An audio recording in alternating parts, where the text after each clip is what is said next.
Hi, welcome to Musicians on the Record. I'm David Ward. This is the show where we get the musician's story, and I am super psyched. This guy is an incredible guitarist in his own right and son of rock legend John Fogerty. I'm so pleased to have Shane Fogerty on the show today. Welcome, Shane.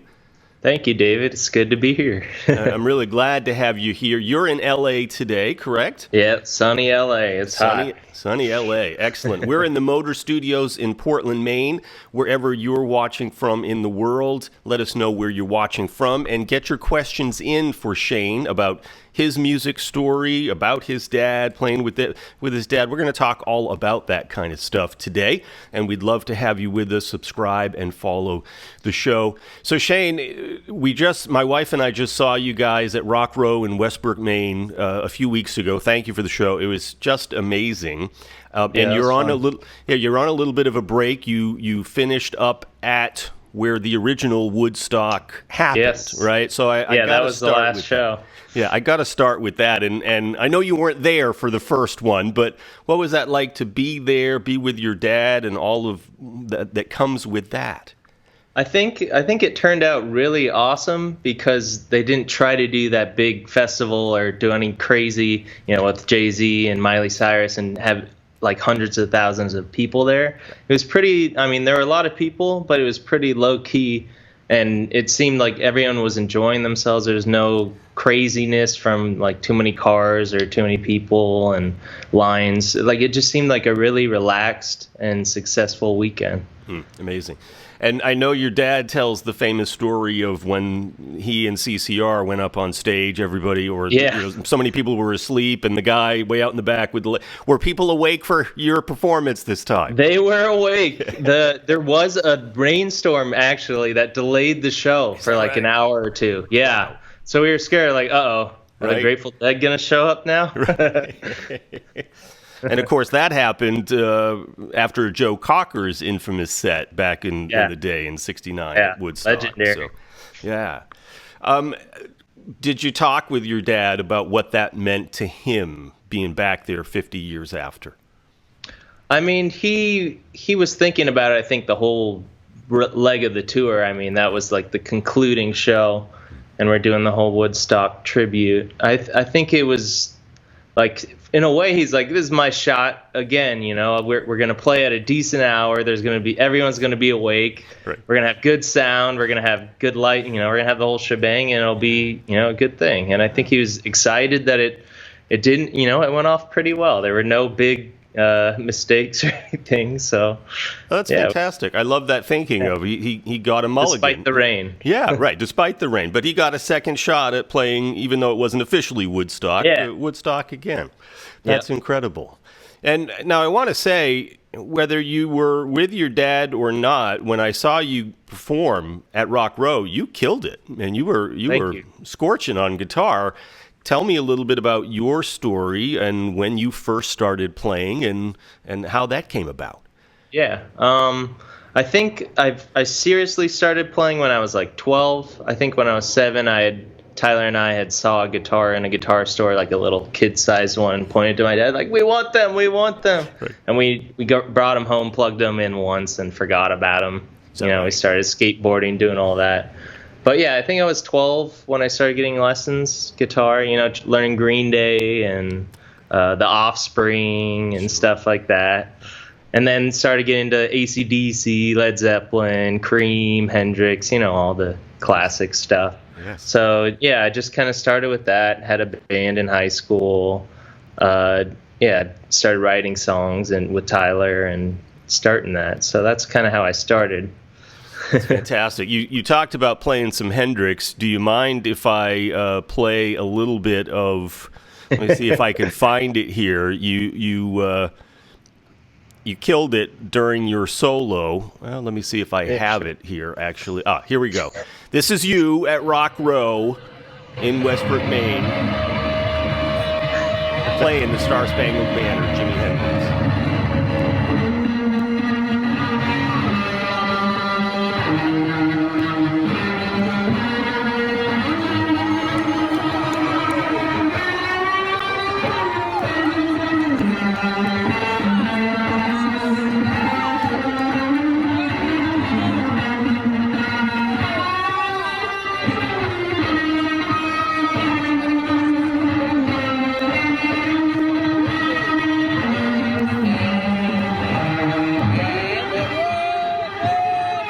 The crowd got into it too. Start to see.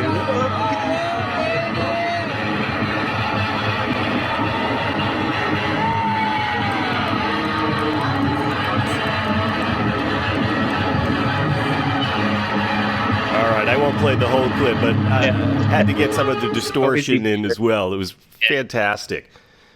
Thank you. Yeah. Did you play that at the Bethel show as well? I did, and we actually set the guitar on fire after. Did you? Really? Yeah. We set a different guitar on fire. We didn't light the actual one I played because that was a little too nice. Sure. Yeah. And set it on fire and smashed it around as well? Didn't smash it. Didn't do the whole smashy. Just a nice little fire on stage. Yeah. Could that be in the next leg of the tour? Maybe in Vegas? Maybe that's the next evolution. Yeah, the flaming guitar that we smash at the end. And then puncture an amp.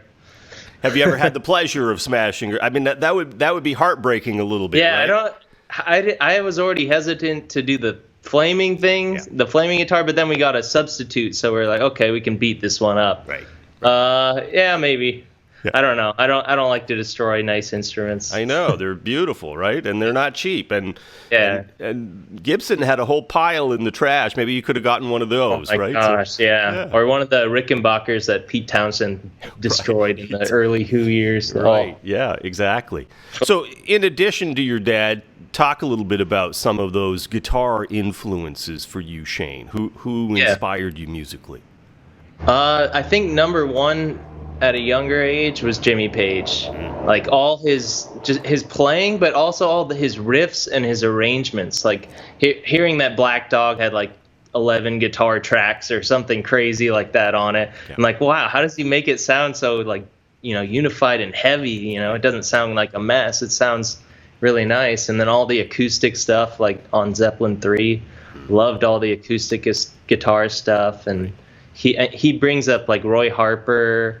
Really, I got into him next, and then Leo Kottke, he plays the 12-string and like slide, and Jorma Kaukonen, he's the guitarist for Jefferson Airplane, but he's really great at fingerstyle, and that I kind of was drawn to that. Not really his electric playing so much, but his acoustic fingerstyle is really great. So yeah, all that kind of stuff. That was my early influence. That's fantastic. So when was that time that after it was a toy for you initially, where you threw the guitar down and went skateboarding instead. Yeah. When did you get re-inspired? I think when we were skateboarding, we'd buy skateboarding movies, and you go and watch them, and then there'd be music in them, and we started to listen to the music and download the music that was in these movies, and it was some really good stuff. It was a wide mix of things. There's a lot of punk, there's a lot of metal, a lot of rap. But there are also some like psychedelic songs and like random like CCR songs even sometimes. Like it was a good, and that kind of started our love of like just collecting music, buying CDs, and then we wanted a guitar again, and then wanted lessons. So. And did you take lessons? Have there been important teachers in addition to your dad, of course? Oh yeah, I took lessons throughout high school. And we did like a program called Join the Band here in LA. And they basically form you in a little rock band. And at the end of 7 weeks, you perform like 3 or 5 songs at a little club. And it kind of starts your, Is that right? It exposed us to being in a rock band and learning how to play together and not just in your room, with your amp turned up. That's very cool. Was that your first gig? That was our first gig at a little bar on Ventura Boulevard called Cozy's. It's no longer there, though. Amazing. That's fantastic. Yeah. I want to invite people. I've seen a whole bunch of folks online with us, Shane, folks from Argentina, New Zealand.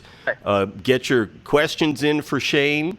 And have you played these places before? Have you been to Argentina or New Zealand? Yes, we went, I think, in 2011 or 12. I think it was 11.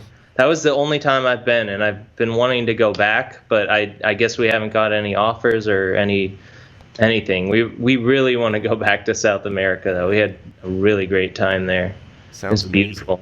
It was, and the crowds were amazing. Great people. Yeah. Good food. I saw your dad. I mean, I've been a fan of your dad for years and years. I'm sure you have been as well, but he's your dad, right? So Yeah. I was curious, when was the first time you realized this guy wasn't just your dad, he's John Fogerty to all of us?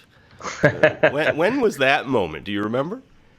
I don't remember one singular moment, but there's a few, like when you go to school and your teacher like starts talking about something casually in class, and then like when Creedence comes up and you're in Tokyo, Japan, and like that's like your history teacher's talking about something, or when you go like somewhere and they're like, oh, Mr. Fogerty, can I get a picture? It's like, what is this? Like why why are people wanting a picture with it? Exactly, right?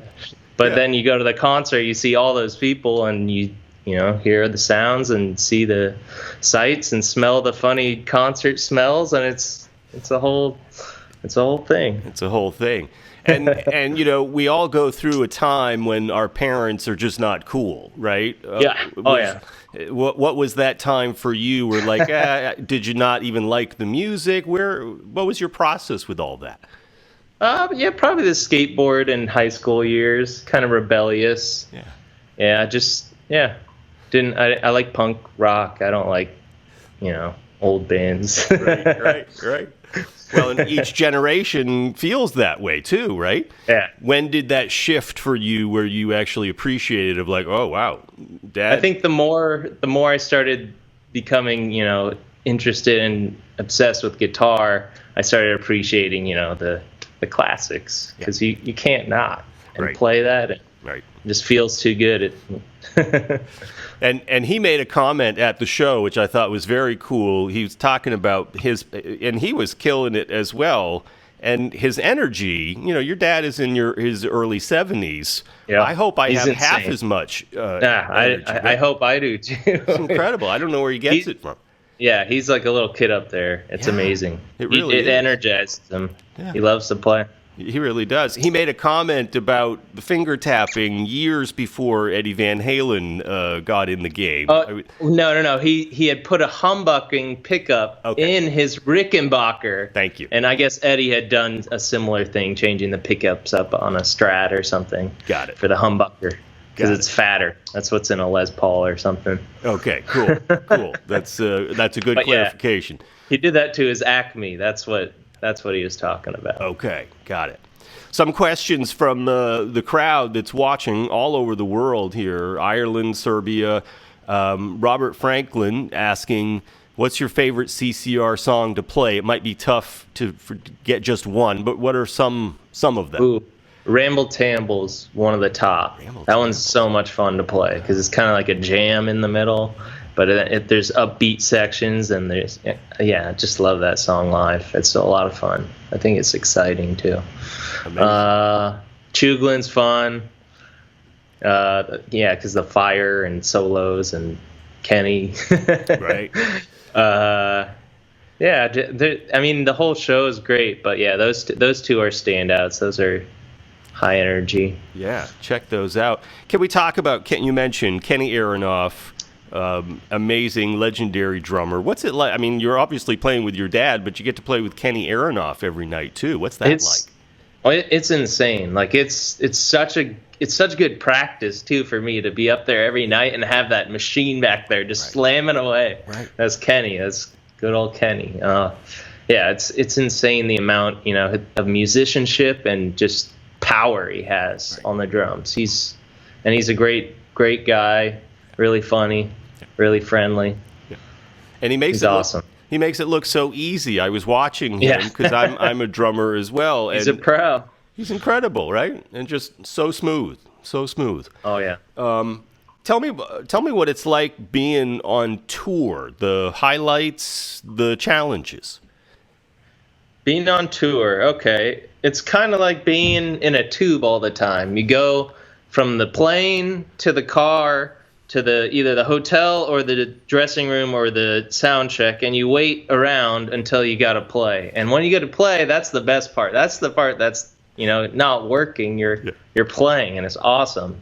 But every other part, it feels like you're in a tube. I mean, when you get a day off and you're in a cool city, you get out, explore, have some food. That's amazing. That's one of the perks of tour. But a lot of the times you don't get to do that. You just got to sit around and wait to play, and that part sucks. Yeah, that's got to be challenging. What are some of the things do you end up practicing?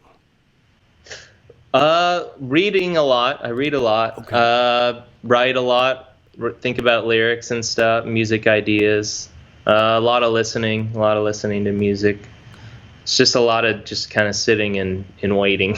Right. Do you ever how you feel that? Yeah. I mean, when I was talking with Kenny and Nathan and James, I mean, the tour is grinding at times, right? Yeah. I mean, do you ever just take a day off and sleep, catch up on sleep?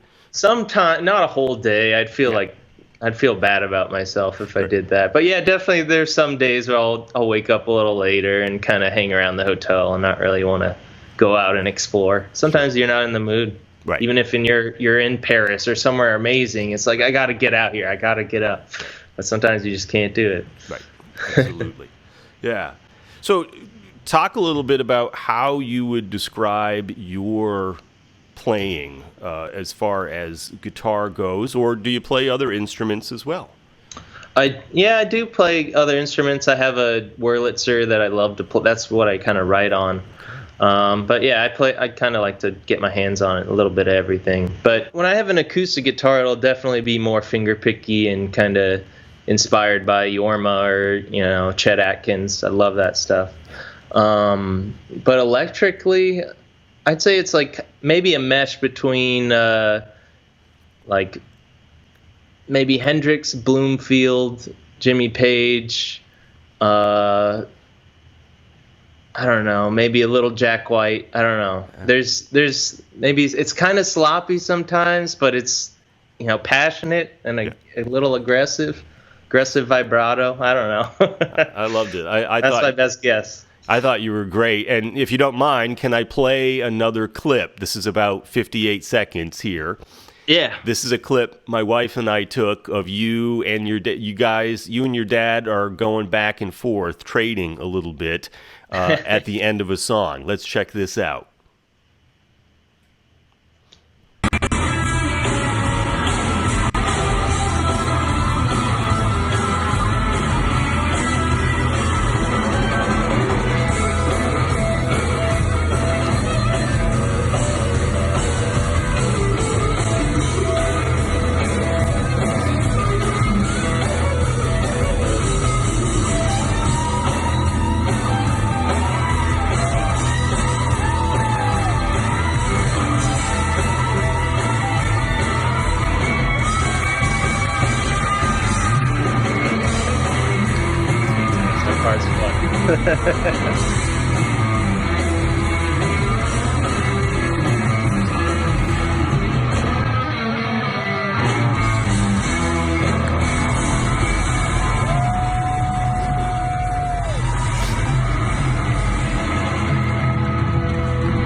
And you got a choreographed part there. It was fantastic. You guys just look so happy together.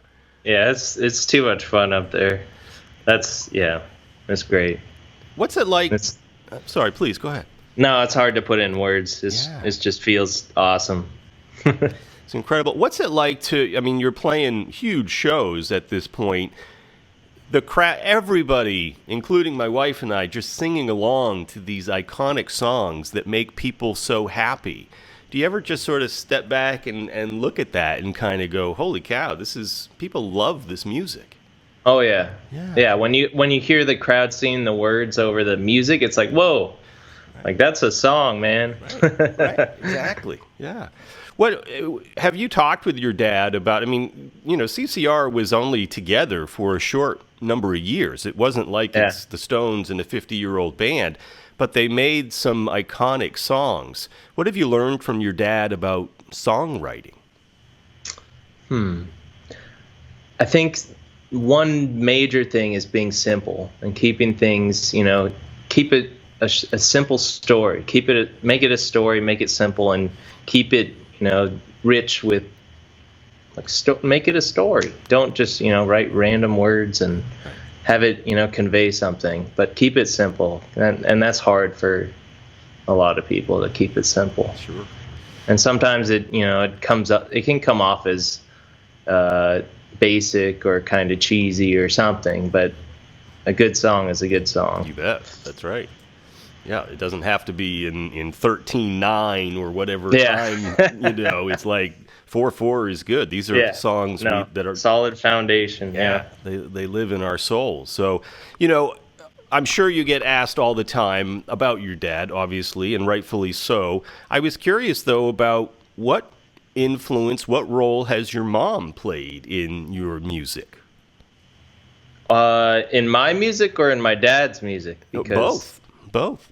Yeah, well, she's totally transformed his career. I mean, she's kind of taken over as his manager, and she produced the Vegas show. She produced this Woodstock show. She's kind of like the woman behind the scenes. She's doing all the the Woodstock idea to have all the little moments. Like I think she picked all the songs and she brought them to John and was like, "Do you want to do?" I mean, he might have said yes or no to a couple different ones, but yeah, she it's her idea, this whole thing. But love it. Yeah, she's really pushing for him, and she fights for him. That's fantastic. So, yeah, major part in his and my life too, in my career, and with me and my brother's music and Hearty Har. She's a major fighter for us. She's always pushing us to record label people and whatnot. That's great. Very cool. So yeah, behind every good man, right, is a good woman. So that's fantastic. Yeah, she's great. She's a fighter. Yeah, and how has she helped you? Let's talk about the band Hearty Har with your brother Tyler. Yeah. Where are you guys at with that, and what's going on there? Yeah, so we started Hearty Har in college. I was at USC. I went there for music, and then Tyler was at Cal Arts for music. But yeah, we started playing together with our friend Will from high school, and we just started writing songs and performing them out. And we did a Kickstarter, and we recorded an album in college, and we had that out for a little, but it was kind of not what we weren't totally happy with it, so we pulled that down. And a couple years ago, we started our own studio at our parents' house, and with old analog gear and tape machines, and everything's analog. We do it all out of the box. Wow. Yeah. That's great. So we spent a couple years learning that and figuring out how to work it all and trying to, create something with it. And after a couple years of doing that, we released a single, and we've released a few. You can check us out on Spotify. Everything out there we did at our home studio. And yeah, we mix it all ourselves. We write it ourselves, and yeah, we're working on we have a finished album that we're working on. I think it's going to come out first quarter next year. That's what I've heard. But yeah, we're working on the details of that right now. Yes, of course. Talk a little bit about your creative process then too, Shane, about what comes first with the guitar or the lyrics. How do you come up with these songs? Usually I'll sit down at the piano at the Wurlitzer and maybe just feel it out, like start playing, I don't know, and just like sometimes it comes to you like a music. Most of the time it's a musical thing. It start on like rather than like a word or a melody. Sometimes it's a melody. I'll fit the chords and stuff around that. But most of the time I'll be sitting at guitar or piano and I'll just play something and then start kind of looping that and figure out what else I can do with that. That's kind of that's how I start, at least. And then I'll record it and then, revisit and see if it can become a song. That's amazing. And it's your brother Tyler who's on vocals, who's singing? Yeah. We both sing, actually. Both sing. Very cool. Yeah. We've started writing together too now, so we're each kind of helping each other with each other's songs. That's fantastic. And we were talking before the interview that you guys did a gig at the Super Bowl week with Hearty Har. Talk about that. Super Bowl Live. Yeah, we did. We got a chance to play at the pre-Super Bowl festivities. It was in the park. It was a free concert. It was awesome. It was really nice. Yeah, it was a lot of fun. We got to play for a bunch of Super Bowl fans. That's incredible. That's incredible. In Atlanta. Yeah, we'd never been to Atlanta before. So. Right. And so great chance. maybe Hearty Har, or maybe you and your dad and the band might be able to, can we plug for the Super Bowl halftime show for you guys? Yeah, we're trying. Let's get in there. Let's do it, man. Let's do it. That'd be great, right? That'd be awesome. That would be, man, right? You want to take some questions from the audience who are here with us? A lot of folks. So Nathan Klein is asking, love to see John and Tina Turner sing Proud Mary. Is there footage of that? Did they ever tour together? Yeah, we did. We toured with her in, I think, 99 or 2000, and they definitely did Proud Mary together. And one night, a firework almost blew my dad up because he didn't know there were fireworks on stage. Nice. Holy cow. So there should be footage out there. Look it up. Okay. There's somewhere, probably on YouTube or something. Wow. And your dad's all right. Yeah, he's okay. He didn't get hit by the firework. Somebody needs to tell him that there's some fireworks on stage. Come on. Right. Holy cow. All right. We got a lot of folks from all over the world with us, Shane. When might be your next gig with Hearty Har?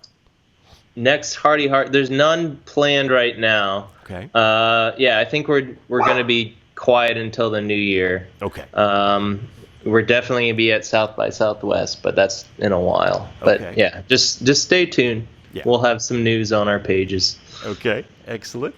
And Lucas is asking, what's your favorite song of your dad's solo career to play?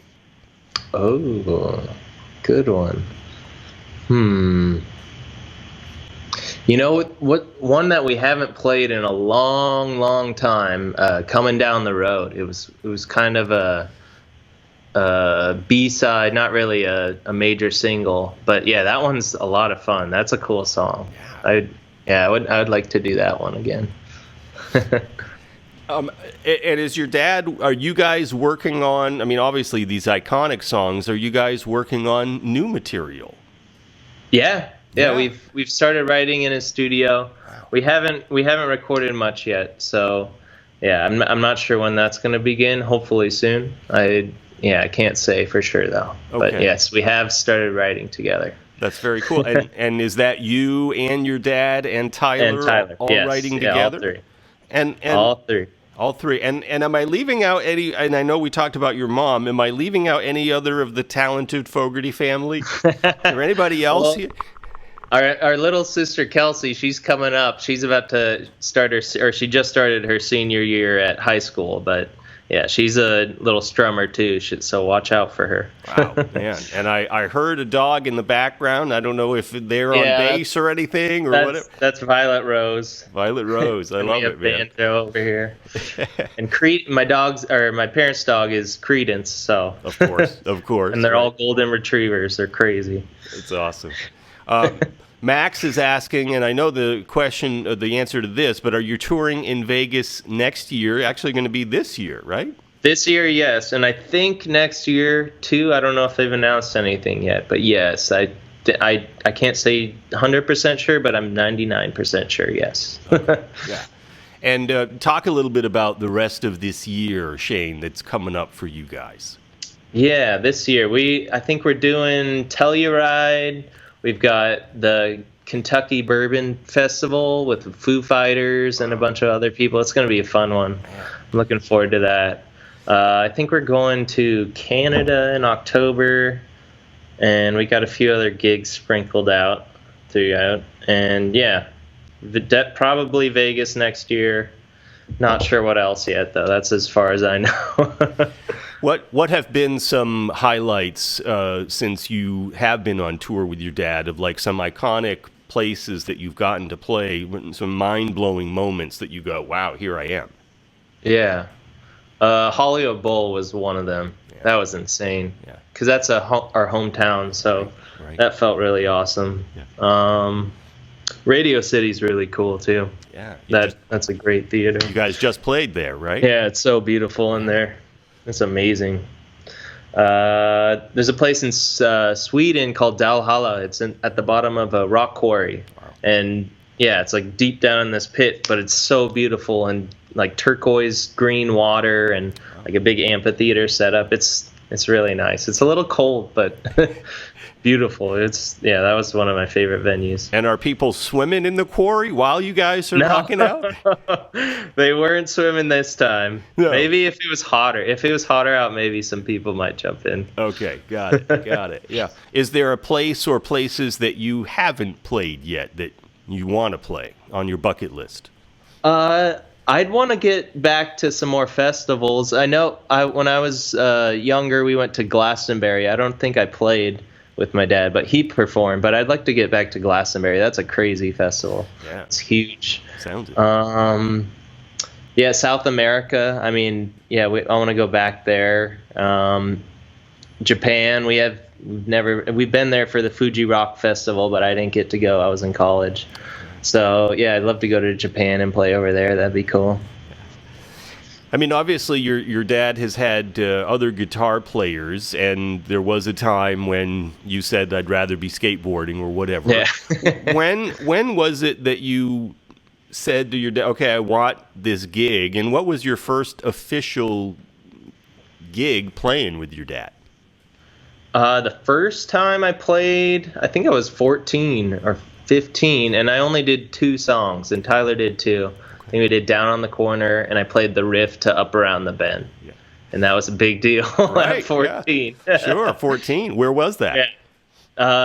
I remember we did Royal Albert Hall. That wasn't the only place, but that was like the standout. Wow. And that was like crazy because you listen to like famous live at Royal Albert Hall, like Zeppelin or Cream or something. Right. It's like, can't believe I got to play here. Right, exactly.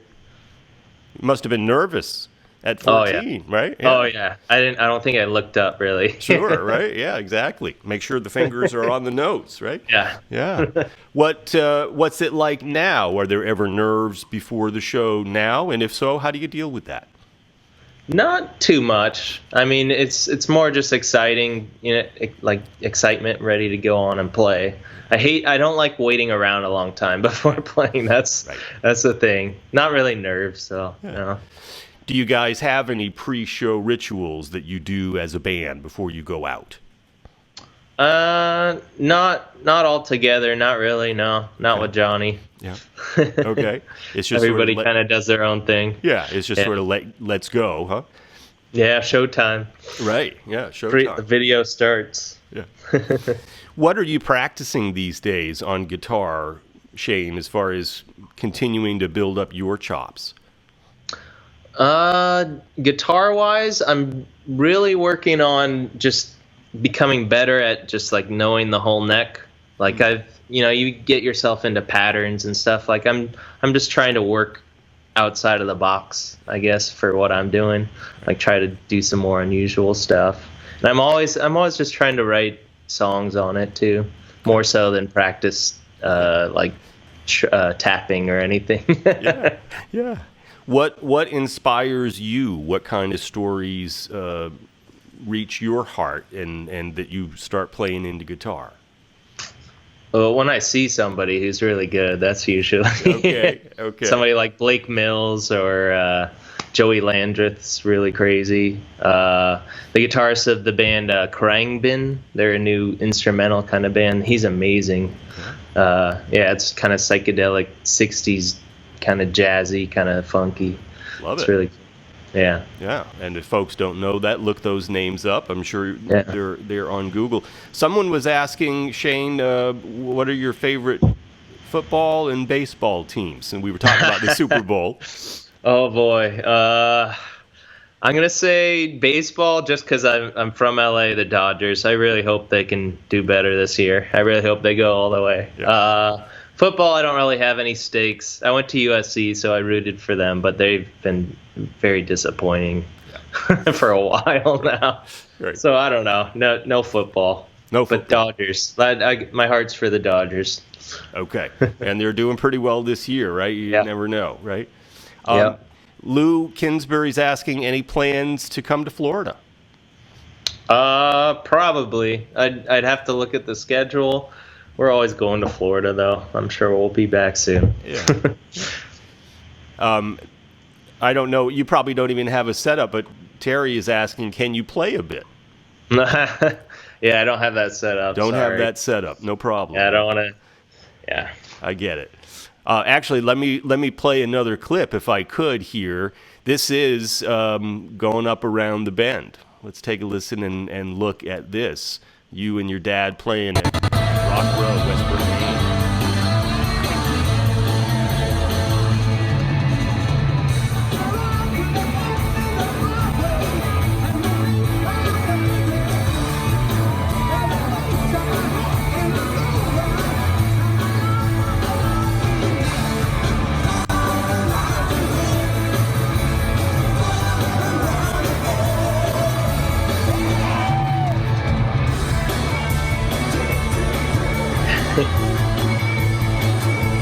That one's fun to play too.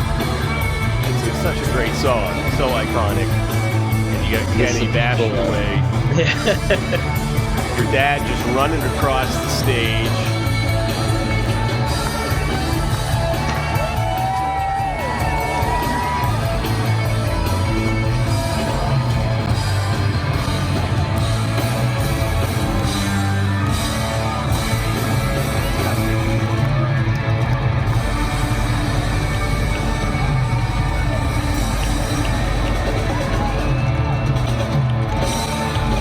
So tight. Your band was incredibly tight. It's a good bunch of guys up there. Good group of musicians. Yeah, no question. Yeah. Kathy is asking, who's the better dancer, you or your brother Tyler? No contest, Tyler. Is that right? Are you kidding me? Yeah, okay. He's got all the crazy moves.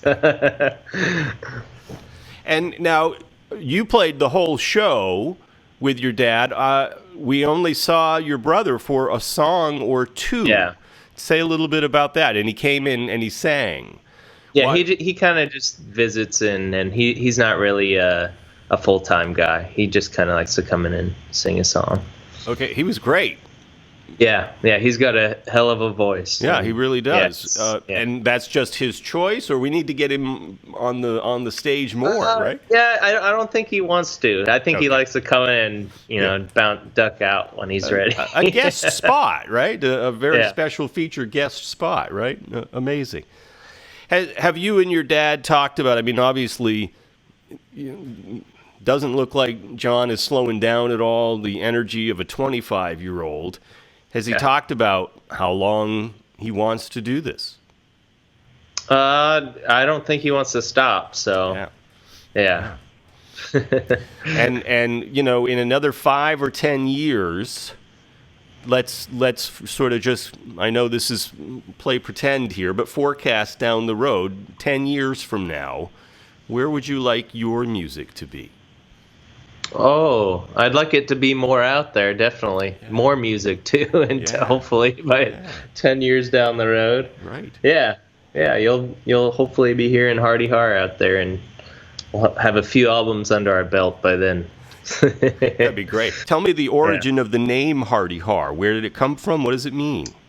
It came from, so it's like a pun. It's not spelled like Hardy. It's spelled like your heart.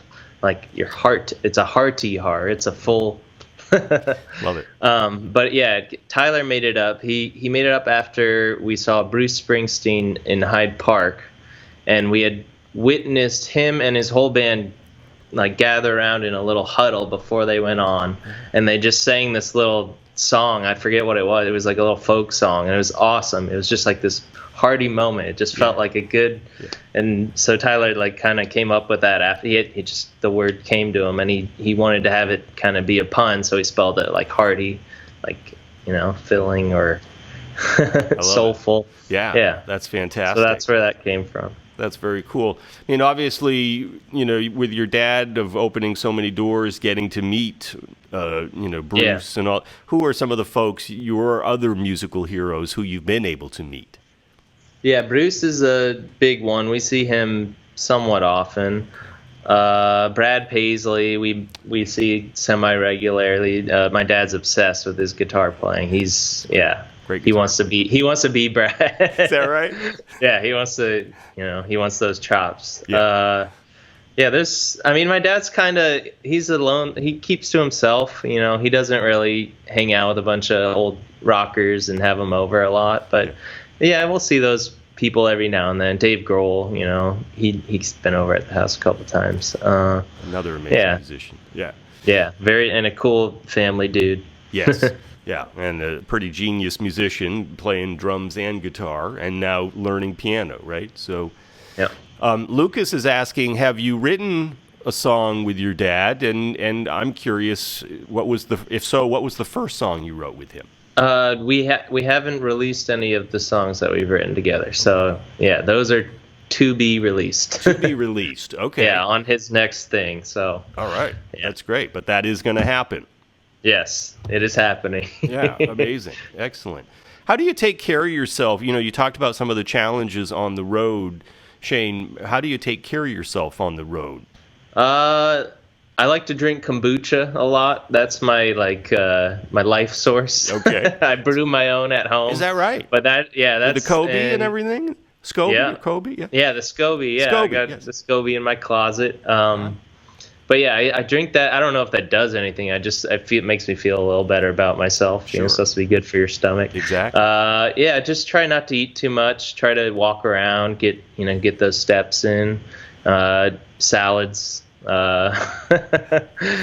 Get plenty of rest. Not too much booze. Yeah. So, and that's good nutrition, good sleep, some exercise. That's what I hear from a lot of folks. Which has got to be challenging to do on the road, right? Yeah. Oh yeah. Sometimes when you're getting in at like 2, 3 in the morning, and right. You're still. And sometimes you can't sleep after a show. You're just kind of amped. You feel, like you want to run around or something. Right. Yeah, and you can't bring your SCOBY on the road either, right? So, no, you can't. That would be dangerous. You might hurt your SCOBY. Right. What are some of the other things when music you've had your fill of music, what are the things you do on your off time just to get away from music and refill the tank? Yeah. I love to garden. I have a whole gardening bed and vegetables and herbs and trees, and I love to be outside and gardening. I love to hike. I love to, camp. I don't camp often, but I love to camp when we do. I like to play video games. I'm a gamer somewhat. What do you play? Right now I've been playing this game called No Man's Sky, and it's like procedurally generated. Okay. And you can go to you just travel around going to different planets, and they're all crazy and very cool. Yeah, random. It's fun exploring. I got dogs, and they take up a lot of time too when I'm home. They do. That's a responsibility. Yeah. What do you have for dogs? We've got a pug. So what do you have? I've got 2 big golden retrievers. Ah, beautiful. Yeah. And you mentioned their names. What are their names again? We have Banjo. He's the older one, and we have Violet Rose. She's the littler one, and she's all white. She's actually a English cream golden retriever. Amazing. Yeah. I know you probably have gotten this question before, but if you weren't playing music, anything else you'd be doing? Any other passion that you have? Ooh. I love to cook too. Maybe I would be somewhat of a chef or somewhere in the food thing. Yeah. I love cooking, so. That's fantastic. Yeah. I know your next gig is coming up in just a few weeks on September 13th in Colorado. Yes. Telluride. Yep. What's in between now and then? Going to Maui next week for a little bit of R&R before gearing back up. Nice. Been looking forward to it for a long time. Yeah, absolutely. Absolutely.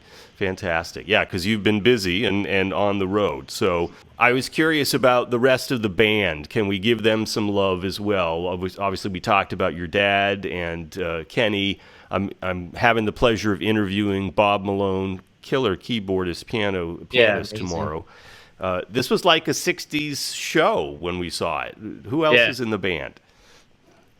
We got Nathan Collins on sax. We got Julian Dessler on trumpet. We got Adam Miller on trombone. And then we have Levon on backing vocals and Trezette on backing vocals. And it's a big group. It's a big band. There's a lot of sound up there. Amazing. And James, right? And James, yeah, I didn't want to forget James. Right. Yeah, it's a great group. It's really great musicians. Everybody up there, we're bringing it. You really are. And they were dancers who. Oh yeah.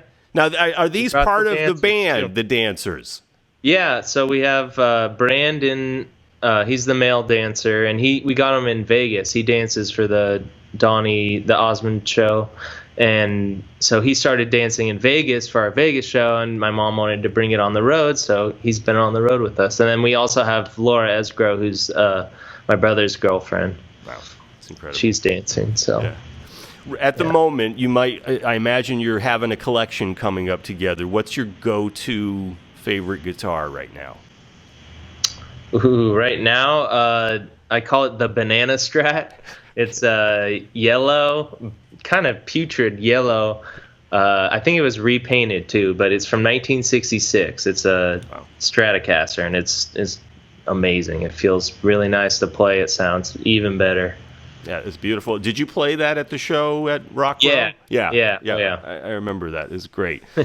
Shane, this has been a blast. I think you're a fantastic guitarist. I really appreciate the music that you're playing, and obviously the iconic stuff with your dad. And Hearty Har, if folks haven't heard of Hearty Har, go check it out on Spotify. Check it out on Spotify, and will be expanding to other platforms as well. Oh yeah, it's everywhere. It's everywhere. Yeah, Spotify's the main place, I guess. But yeah, you can stream it on Apple Music, YouTube, wherever. Yeah, excellent.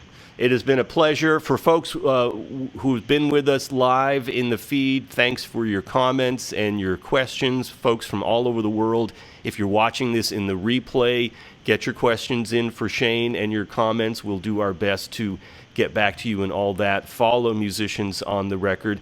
And Shane, this has been a real pleasure. Have I forgotten anything? Have we left anything out that you want to talk about? My fiance texted me. I forgot to mention that. Yes, that's important. I got engaged this year in New Orleans at the Jazz Fest, or before the Jazz Fest. Congrats. And we're going to Hawaii next week, and we're stoked. But man. she texted me. She's like, make sure you mention. You got to mention that, right? Congratulations, Shane. I'd be in trouble. That's wonderful. Thank you. Somebody did ask that in the chat. Is there any date set yet? We're thinking next October, actually. That's wonderful. Yeah. That's fantastic. Good for you, man. That's Thank awesome. you. Great. You are living the dream, sir. Yes. Man, on tour. Have a blast the rest of the year. It's Shane Fogerty on Musicians on the Record. Thank you so much, Shane, for being here. Good talking to you.